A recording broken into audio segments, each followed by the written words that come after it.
নমস্কার বন্ধুরা, কেমন আছো সবাই? আমি জয়ন্তী। আজ আমি তোমাদের সাথে শেয়ার করছি মিক্সড ভেজ উইথ পনির। পনিরের সাথে আমি এই মিক্সড ভেজ বানাবো, যার জন্য আমি সবজি হিসাবে নিয়ে নিয়েছি একটু আলু, অল্প একটু আলু, একটু ক্যাপসিকাম আর দুটো ছোট ছোট গাজরকে কেটে নিয়েছি এরকম সাইজ করে, আর নিয়ে নিয়েছি ব্রোকলি, আর এদিকে আমি টমেটো নিয়ে নিয়েছি দুটো ছোট সাইজের, আর নিয়েছি মটরশুঁটি, আর পনির তো আছেই, আর নিয়েছি পনির। প্রথমে আমি পনিরটাকে একটু ম্যারিনেট করে নেব।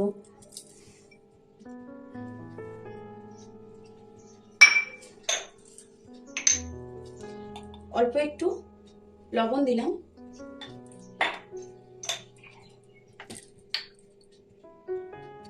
আর দেব সামান্য পরিমাণ কাশ্মীরি লঙ্কার গুঁড়ো। এরপর পনিরটাকে একটু নুনটা মরিচটা মাখিয়ে রেখে দেবো, 10 মিনিটের জন্য রেখে দেবো। এবার আমি গ্যাসের মধ্যে কড়াই চাপিয়ে দিয়েছি এবং এখানে তেলটা জোরেই রাখবো, ফুল ফ্লেমে একটু বার নেড়ে নেব। ব্রোকলিও আমি হালকা করে ভেজে নিয়েছি, এরকম। তো আমি এর মধ্যে ব্রোকলিটা এবার তুলে রাখবো। এবার কড়ার মধ্যে আমি অল্প একটু তেল দিয়ে দেবো, এই 1.5 টেবিল চামচ মতো আমি এখানে তেল দিলাম। এবার এখানে আমি ফোড়ন হিসেবে দিয়ে দেবো 1/2 চা চামচ গোটা জিরে। আর বন্ধুরা, আমি এখানে আমার শুকনো লঙ্কাটা পুড়িয়ে গেছে, সেজন্য আমি কাঁচা লঙ্কা দিচ্ছি। তোমরা যদি চাও তো শুকনো লঙ্কা দিয়ে দিও ফোড়নে। ফোড়ন হয়ে গেছে, এরপর আমি দিয়ে দেবো আলুগুলো। আলুগুলো একটু নেড়ে চেড়ে নিয়েছি বন্ধুরা, গাজরও সেদ্ধ হতে দেরি হয়। তো এরপর আমি দিয়ে দেবো গাজর, দিয়ে দেবো স্বাদ মতো লবণ।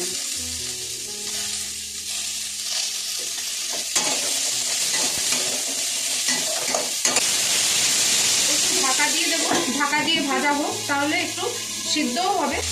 এবার আমি এর সাথে এই মটরগুলো দিয়ে দেবো, এবার এর সাথে যোগ করে দেবো টমেটো।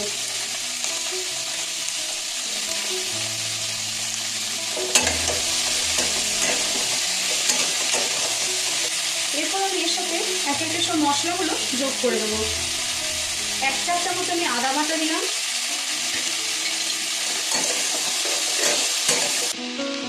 1/2 চা চামচ জিরে গুঁড়ো, 1/2 চা চামচ ধনে গুঁড়ো, আর একটু হিং দেবো। এই 1 চিমটি মতো আমি এখানে হিং দিলাম। এরপর মশলাটাকে আমি ভালো করে কষিয়ে নেব।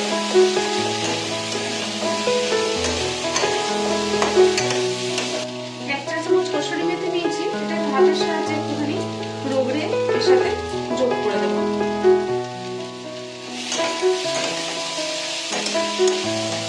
তেল আমাদের স্বাস্থ্যের জন্য খুবই ক্ষতিকারক, যার জন্য কম তেলে যেহেতু রান্নাটা করার আমি চেষ্টা করছি, তো তার জন্য পুরো তেলে তো মশলাটা আমি কষাতে পারছি না। তেল নেই, দেখো বন্ধুরা, একদম কড়ার মধ্যে তেল নেই, এ দেখো। তো আমি মশলাটাকে ভালো করে কষানোর জন্য আমি একটু সামান্য পরিমাণ জল যোগ করছি। জল দিয়ে ভালো করে মশলাটাকে কষিয়ে নেব।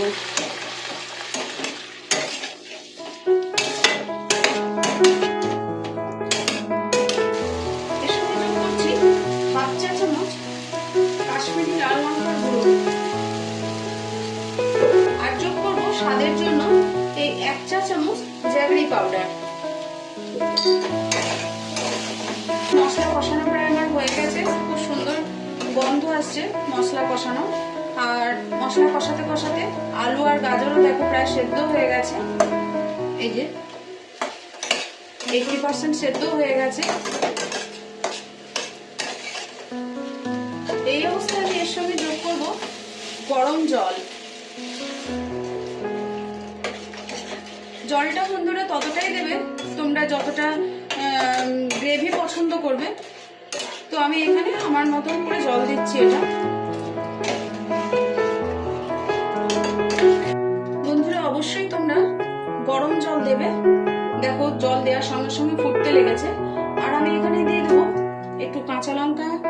দেব। এবার এর সঙ্গে দিয়ে দেবো এই ভেজে তুলে রাখা ব্রোকলি আর পনির।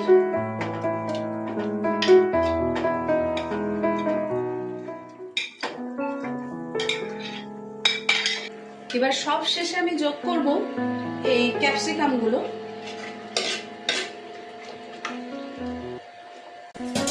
এবার এটাকে ঢাকা দিয়ে সব মোটামুটি ম্যাক্সিমাম সেদ্ধ হয়েই আছে, মিডিয়াম টু হাই ফ্লেমে 10 মিনিটের জন্য কুক হওয়ার জন্য রেখে দেব।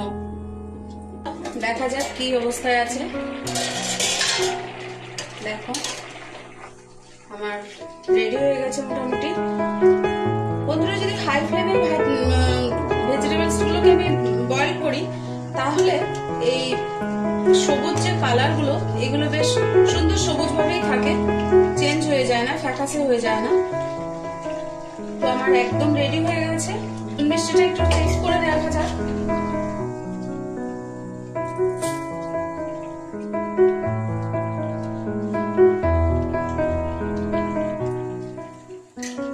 ঠিকঠাক আছে। বন্ধুরা, তোমরা অবশ্যই একদিন বাড়িতে এইভাবে বানিয়ে দেখো। রুটি, পোলাও বা এরকম ভাতের সাথেও খুব ভালো লাগে খেতে, আর প্রচন্ড হেলদি। আর আমি তো কম তেলেই বানালাম, তোমরা দেখতে পেলে। ভিডিওটা শেষ পর্যন্ত দেখার জন্য অনেক অনেক ধন্যবাদ। সবাই খুব ভালো থেকো, সুস্থ থেকো, আনন্দে থেকো। দেখা হবে পরের একটি ভিডিওতে।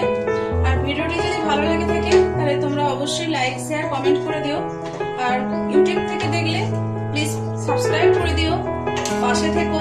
তোমাদের একটা সাবস্ক্রাইব, একটা লাইকে আমি অনেক অনুপ্রাণিত হই এবং নতুন রেসিপির জন্য আমার ভালো লাগে বানাতে। তো তোমরা অবশ্যই আমার পাশে থেকো। দেখা হবে পরের একটি ভিডিওতে। Thank you.